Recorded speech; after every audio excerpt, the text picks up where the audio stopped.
여러분 안녕하세요. 축복합니다. 우리는 거울을 자주 사용하기도 합니다. 그 이유는 거울이 우리 자신을 보여주기 때문입니다. 그래서 나의 모습이 어디가 문제 있는지, 아니면 내 옷매무새가 뭔가 좀 삐뚤어졌는지, 이것을 바로잡고 해주는 내 역할이, 거울의 역할이 굉장히 중요하다고 생각되어집니다. 거울이 없으면 우리는 잘 안 되겠지요. 외출할 때 거울을 보고 나갑니다. 들어와서도 거울을 봅니다. 일어나서 거울을 봅니다. 또 화장실에서 거울을 봅니다.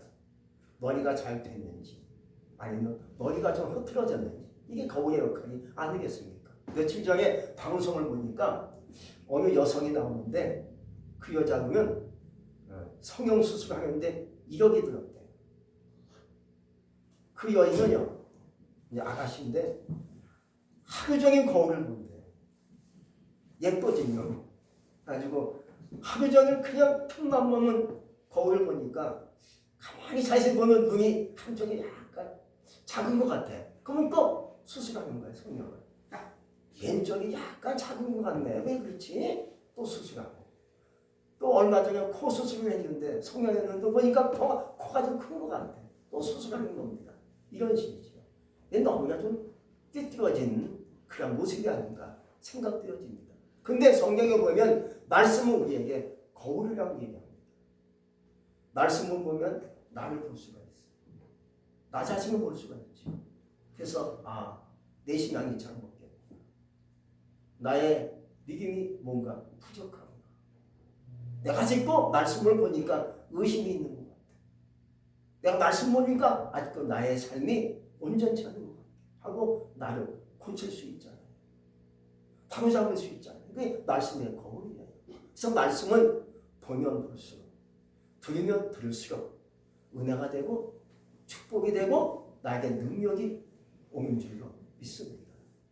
또 어떤 경우는요, 믿음이 적은 자는 말씀을 통해서 믿음이 오기도 합니다. 그래서 들음은, 믿음은 들음에서 나고, 그 들음은 말씀에서 온다라고 말씀하고 있어요. 말씀을 자꾸 들어요. 말씀을 배워요. 말씀을 내가 읽어요. 그럼 믿음이 올라가요. 약해진 믿음이 올라갑니다. 부족한 믿음이 올라갑니다. 의심이 올라갑니다. 저주가 끊어지게 될 줄로 믿습니다. 또 말씀을 통해서 내가 질병도 고침받을 줄로 믿습니다. 누가복음 7장 7절에 말씀하기를 백부장이 하나님께 고백한 겁니다. 예수님께 고백한 내용이 나와요. 주여 말씀만 하사 내 하인을 낫게 하소서. 예수님은 얘기하십니다. 이러한 믿음이 참 놀랍다. 이스라엘 중에 이러한 믿음을 가진 자가 없구나 라고 얘기했을 때 하인이 그대로 났습니다. 여러분, 말씀을 내가 자꾸 믿고 말씀을 들여다보고 말씀이 있다 보면 저주가 끊어지는 거예요. 저주가 끊어지고 나에게 생명의 빛이 임하게 될 줄로 믿습니다. 성경에는 많은 사람들을 우리에게 소개하고 있습니다. 믿음이 있는 사람을 소개하기도 하고, 은혜를 받은 사람을 소개하기도 합니다. 다시 말씀드려서 믿음의 사람 하면 누구를 우리가 지목할 수 있겠습니까? 아브라함을 생각할 수가 있죠. 아브라함을 생각하는 우리에게 있어서 믿음의 조상이지라고 얘기합니다. 또 기도 사람을 얘기하면 야곱을 얘기합니다. 야곱은 기도를 항상 타양 사이하면서 20년 동안 눈물로 기도합니다. 그게 야곱의 신앙이었습니다. 그 기도 어디 가겠습니까? 하나님을 두시고 그에게 엄청난 복을 쏟아 부어주시는 것을 우리가 성경을 통해서 볼 수가 있었어요. 또 순종의 사람 하면 역시 누굴 얘기할 수 있겠습니까? 이삭을 얘기할 수 있을 거예요. 이삭하면 순종입니다. 순종하면 이삭입니다. 이삭은 순종밖에 없습니다. 순종 하나로 그 사람이 나중에 큰 사람이 됩니다. 순종이기까지 그에게는 한마디로 하나님의 뜻에 따라 살았다는 거예요. 어떤 말씀을 보면 참 놀라운 일이 많이 일어나죠. 성경은 말씀이 다양합니다. 오늘 말씀에 보면 하나님이 아브라함을 부르시고 아브라함을 시험하는 것을 볼 수 있습니다. 성경에 보면 하나님의 시험했다는 말씀은 이거밖에 없는 것 같아요. 나귀가 시험을 주는데 하나님은 아브라함을 시험해요. 어떤 시험을 주시는 겁니까? 과연 이 아브라함이 나를 진짜 믿는지, 아니면 적당히 냈는지 대충 냈는지 이걸 하나님이 확인하시려고 아브라함을 부르시고 아브라함을 시험하시는데 이렇게 시험하시는 겁니다. 아브라함아, 예, 제가 여기 있습니다. 처음에는 몰랐어요. 근데 자꾸 하나님 말씀을 듣다 보니까 하나님의 음성을 알아요. 하나님의 그 말씀의 소리를 알아요. 그래서 제가 여기 있습니다. 말씀하시죠. 너 사랑하는 아들 독자 이삭이 있지? 있어요. 그 아들을 데리고 내가 지시하는 땅으로 가서 그 아들을 번제로 나에게 바쳐라 하고 얘기합니다. 지시하는 것이 모리아 땅입니다. 모리아 산을 얘기하는 겁니다. 이걸 들은 아브라함은 가슴이 무너지는 거죠. 오늘날은 네 아들 바쳐라 하면 목사가 되는 거지요. 근데 그 당시는 번제는 그게 아닙니다. 번제는요, 단을 만들고 거기다가 나무를 깔고 불을 지펴가지고 사람을 올려놓고 묶어가지고 내장을 긁어내고 사람을 태워서 바치는 것이 번제입니다. 무시무시한 제사법이죠. 이렇게 사람, 아브라함의 아들 이삭을 하나님께 바치라는 거예요. 가슴이 비어지는 거죠. 한번도 엄청난 충격이죠. 아브라함은 그러나 한마디 변명 없이 알았습니다. 주님께서 주셨는데 주님께서 또 말씀하시니까 제가 하나님께 드려야지 하고 아브라함은 나무를 쪼개가지고 그 나무를 이삭에게 짐지게 하고 본인은 칼과 불을 들고 갑니다. 칼이 있어야 잡지 불이 있어야 불을 태우죠. 그래서 그 당시는 뭐 성냥불이 없잖아요. 수천 년 전이니까 불을 피워서 가는 겁니다. 횃불을 갖고 가는 겁니다. 칼을 들고 가는 겁니다. 양쪽 손에 칼과 불을 들고 이삭에게 나무를 쪼갠 것을 짐지게 해서 올라가는 겁니다. 올라가는데 이삭이 올라가다가 7절에 보니까 이렇게 질문합니다. 아버지한테. 아버지요, 번제에 쓸 나무도 있고 칼도 있고 불도 있는데 하나님께 드려지는 제물 어린 양은 없네요? 하고 질문하니까 아브라함의 대답이 기가 막힙니다. 여러분, 이 말의 의미는요, 이삭이 번제하는 제사를 안다는 거예요. 모르는 이런 질문을 했겠습니까? 아는 거예요. 항상 중요한 시기 때마다 자기 아버지가 하나님께 번제하는 그 제사를 봤거든요. 또 본인도 어리지만 아마 뒤에서 아마 이렇게 심부름도 했을 것 같아요. 그러니까는 번제 가장 중요한 것은 불도 귀하고 칼도 귀하지만 나무도 귀하지만 뭐가 중요해요? 재물이 중요하죠. 재물이 없는 거예요. 어린 양이 없는 거예요. 그럼 그런 질문을 할 수밖에 없지요. 아버지요, 재물 어린 양이 없네요? 근데 8절에서 아브라함이 기가 막힌 대답을 해요. 아들아, 어린 양은 하나님이 자기를 위해서 친히 준비하신다 라고 얘기해요. 야, 기가 막힌 대답이죠. 그러자 이삭은 그래 하고 그대로 수긍하고 같이 또 올라갑니다. 이제 다음 단계가 참 두려운 단계예요. 번제에 쓸 재물을 알려야 돼요. 이삭아, 네가 재물이란다 하고 알려주는 것이 두렵고 겁나고 고통스러운 일이에요.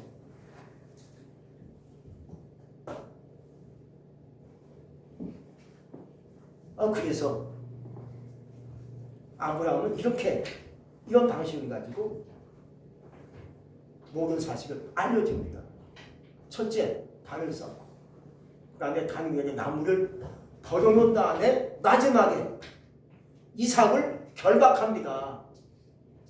이삭을 결박함으로 말미암아 네가 재물이야 라는 것을 보여주고 있어요. 처음부터 네가 재물이야 라고 말하지 않고요, 이삭을 결박함으로 말미암아 네가 재물이야 라고 보여주고 있는 거예요. 여러분, 재물을 묻지 않으면요 하나님께 바칠 수 없어요. 하나님께 재물이 될 수 없어요. 묶어야만이 재물이 될 수 있어요. 양도 묶잖아요. 염소도 묶잖아요. 송아지도 묶어야 되는 거예요. 사람도 묶어야 재물이 될 수 있어요. 안 묶으면 재물이 안 되죠. 이게 뭔지 아십니까? 우리도 내 신앙을 내가 묻지 못하면 하나님께 올 수 없어요. 여러분들이 오늘 주님께 온 것은 나를 묶어서 내가 온 거예요. 나를 묶었어요. 뭘로? 믿음으로 묶었어요. 오늘 하나님께 가야 돼요. 안 가면 안 되지. 신앙으로 나를 묶은 거예요. 나를 묶지 않았으면 교회 안 나오지요. 딴 길로 가지요. 세상 길로 가지요. 딴 일 하지요. 그러나 나를 묶으니까 하나님께 오늘 올 수 있었던 거예요. 나를 묶어야만이 예배할 수 있고 기도의 자리로 나가서 하나님께 기도할 수 있어요. 근데 오늘 하나님께 이제 기도해야지. 나를 묶은 거예요. 나 다음에 할래. 또 다음에 하면 되지. 아직 나를 묶지 못한 거예요. 근데 나를 묶으니까 나 오늘 꼭 기도를 해야 돼. 나 새벽 기도를 해야 돼. 아니면 내가 잘게 꼭 내가 한 30분간 기도하고 잘 거야. 나를 묶은 거야. 나를 묶으니까 하나님께 간절히 기도하고 은혜 가운데 잠자리에 들게 되는 것이죠. 오늘 하나님께서 역사함으로 아브라함이 이삭을 묶기 시작합니다. 여러분도 나 자신을 묶어가지고 늘 하나님께 올 수 있는 자가 되시기를 주의 이름으로 축복합니다. 여러분 지금은 굉장히 옛날보다 험하고 악한 세대를 우리 살고 있어요. 세상이 막 변하고 있어요. 코로나 때문에 지금 우리 2년 동안 고생하고 있어요. 앞으로 더 큰 것이 온다면 그런 소문도 있어요. 저 지구 건너편에 전쟁이 터지고 무시무시한 일이 생기고 사람들이 죽고 비참한 일이 생기고 있어요. 앞으로 더한 세상이 올 것 같아요. 재앙이 와서 끝나지 않을 것 같아요. 재앙이 더 큰 재앙이 올 것 같아요. 이런 험한 세계에 살면서 우리는 여기서 무엇을 생각해야 될 것입니까? 나를 주님께 묶어서 그저 하나님 앞에 나와서 예배하고 기도뿐입니다. 내가 살 수 있는 가장 유일한 방법은 기도하는 겁니다. 라고 나를 묶는 시간이 되시기를 주의 이름으로 축복합니다. 그 당시에는 아브라함이 이삭을 묶었지요. 오늘날은 누가 나를 묶어줄 수 있나요? 나를 말씀으로 묶는 시간이 되시기 바랍니다. 누가 대신해서 목사님 여러분들을 묶어가지고 강제로 오세요 하면 올 수 있겠습니까? 목사님 왜 계세요? 부담돼요? 그럴 거 아니에요? 어찌 목사님이 여러분들을 묶을 수 있겠습니까? 안 되잖아요. 권사님이 집사님을 묶을 수 있겠어요? 안 되잖아요. 묶어봐요. 강조해봐요. 강요해봐요. 아니 목사님 좀 피곤해요. 좀 부담스러워요. 오늘은 안 될 것 같아요. 너무 강조하지 마세요. 이렇게 나오면 이제 산통 깨지는 거죠. 그러나 말씀이 나를 묶는 거예요. 말씀을 보고. 그래서 거울 같은 말씀이 나에게 아주 중요한 일이에요. 말씀을 통해서 나를 묶을 수 있기 바랍니다.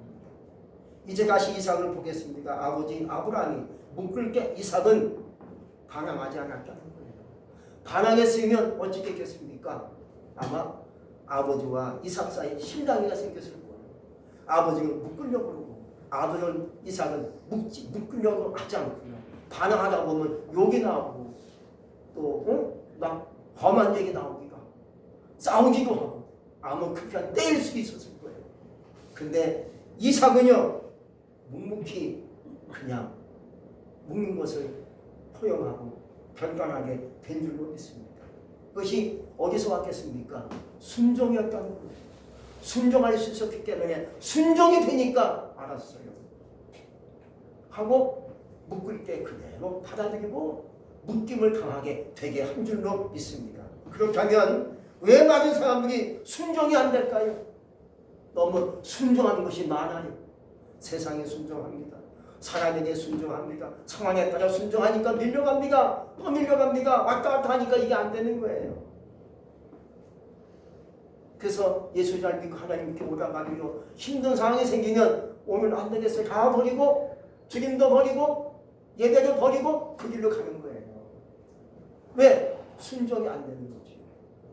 그러나 우리는 사람 나라에 따라 순종하면 하나님의 뜻을 볼 수 없다는 것 여러분들이 기억할 수 있기 바랍니다.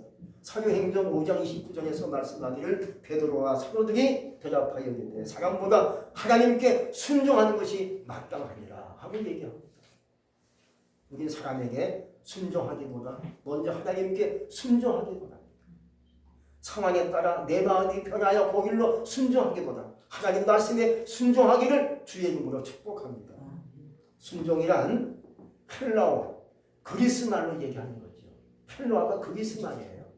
그리스가 보니까요 옛날에 여행하다가 헬라어 언어가 천지더라고. 모든 건 헬라어 그리스 말이 그거예요. 그리스 말로 순종이라는 말은 이거예요. 휘파쿠오라고 하는데 휘파쿠오 한번 따라하겠습니다. 휘파쿠오 이것이 헬라어 단어 순종하는 단어인데 이 뜻은 이래요. 이 뜻은 이 말은 아래에서 듣는 것을 말해요. 다시 말씀드리면 아래에 있어야 듣고 실천할 수 있다.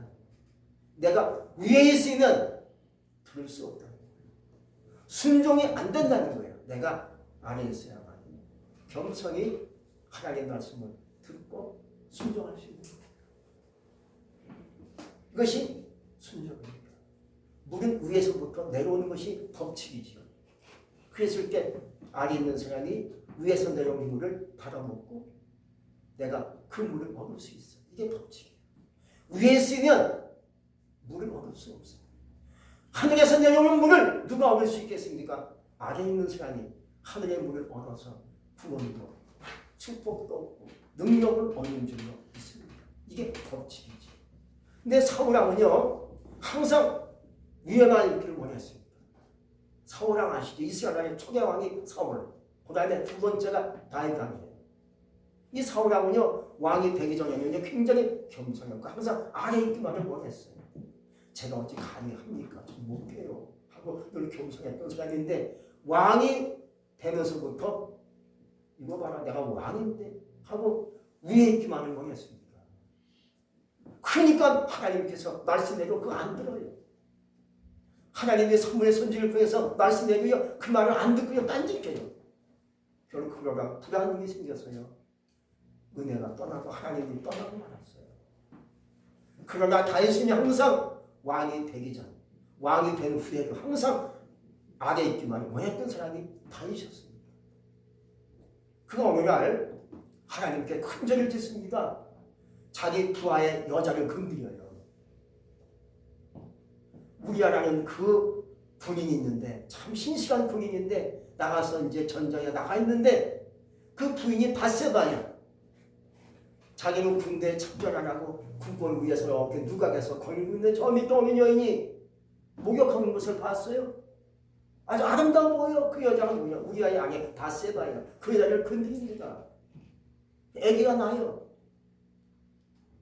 하나님 아시고 진노하십니다. 어느 날 나단 선지가 찾아와서 얘기합니다. 왕이시여 어느 가정에 양이 있는데 양이 많은데 또한 어느 그 가정에 손님이 찾아왔어요. 찾았는데 잔양을 잡지 않고 가난한 사람이 양을 잡아서 드렸습니다. 하고 말하니까 이 다윗이 화를 냅니다. 전혀 그런 못된 년이 어디 있느냐. 자기 손님은 자기 양을 잡아야지.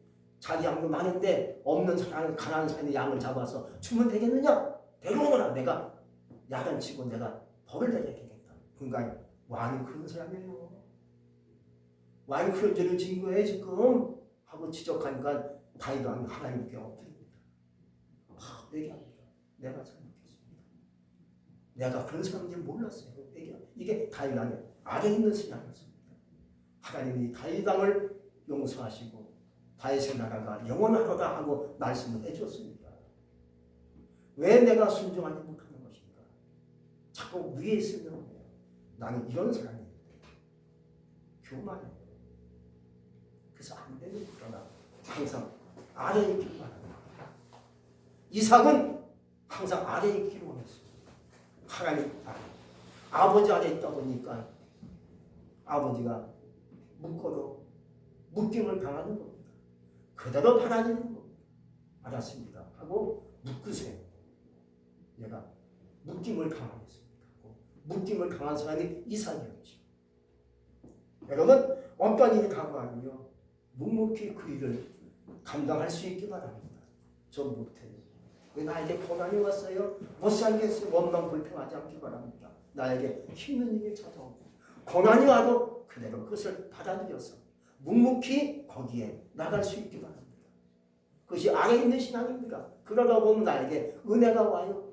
하늘의 신령한 나에게 은혜가 나에게 내려와요. 은혜를 받고 축복을 받으면요 고난이 물러가요. 고통이 물러가요. 예수 믿어도 고난이 있어요. 환난이 올 수 있어요. 가정에 우환이 올 수 있습니다. 그럴 때 원망하지 않기 바랍니다. 불평하지 않기 바랍니다. 내가 이렇게 몸이 늘 아파서 못 살겠어요. 지겨워 죽겠어요. 이러지 마시고요. 그것을 잘 감당하시고 묶임을 당하시면서 받아들이기 바랍니다. 그럴 때 하늘에서 나에게 은혜가 내려와요. 축복이 내려와요. 그 은혜를 받으면 고난이 물러가요. 고통이 물러가요. 나의 영광의 빛이 내 가정에 내 삶 속에 임하게 될 줄로 믿습니다. 요비가 그런 사람이었습니다. 요비가 무슨 죄를 졌나요? 사탄의 계획에 빠져서 결국 어마어마한 고난이 왔지만 그것을 다 요비는 받아들입니다. 그냥 묶임을 당하는 거예요. 참고 인내합니다. 항상 하나님 아래에 있습니다. 무릎 꿇습니다. 하나님이 그 은혜 그 사람을 아시고 다시 은혜를 주셔가지고 건강하게 만드시고 갑절의 복을 주셨다고 성경은 말씀해 주고 있지 않습니까? 이제 이삭이 순종했을 때 무엇이 내려왔을까요? 여호와 이레 오늘 우리 말씀을 읽었습니다. 여호와 하나님께서 준비하신 것을 그가 눈으로 똑똑히 보게 됩니다. 아브라함이 이제 묶어놓고 이삭을 칼로 잡으려고 합니다. 각을 끌려고 칼을 들고 번쩍 들었을 때 하나님이 얘기하십니다. 아브라함아 아브라함아 이 아들에게 손을 대지 말라. 내가 네 신앙을 보았다. 내가 너를 인정한다. 하나님 그렇게 말씀하시면서 뒤를 봐라. 보니까 순양이 숯불에 걸려있는 거예요. 하나님이 준비해 놓으신 거지요. 그래서 그 순양을 이삭 대신에 하나님께 본전에 드렸다고 성경은 말씀해 주고 있는 거예요. 우리가 하나님께 순종해요. 항상 아래에 있어요. 경성의 말씀을 받고 그대로 행해요. 시간이 가면 나에게 하나님께서 여호와에게 준비해 놓으신 것이 나에게 내려오게 되어 있습니다. 물질이 되면 물질, 건강이 되면 건강, 형통이 형통, 지혜면 지혜 나에게 오게 되어 있어요. 하나님 내게 준비하신 것이 있어요. 나를 위해서 준비해 놓으신 것이 있는데 내가 순종하기까지 하나님이 기다리시고 있는 거예요. 이삭이 그렇게 순종했더니만 눈으로 똑똑히 보잖아요. 하나님이 준비해 놓으셨네. 시원하다. 할렐루야. 이것이 기반이 되어지고 이것이 바탕이 되어져서 나중에 이삭이 큰 거부가 됩니다. 할렐루야. 이것이 이삭의 순종의 결말이라는 거예요. 이 땅에 살면서 우리도 많은 어려움도 있고 또 고통도 있고 좋은 일도 있지만 또 힘든 것도 우리에게 올 수 있어요.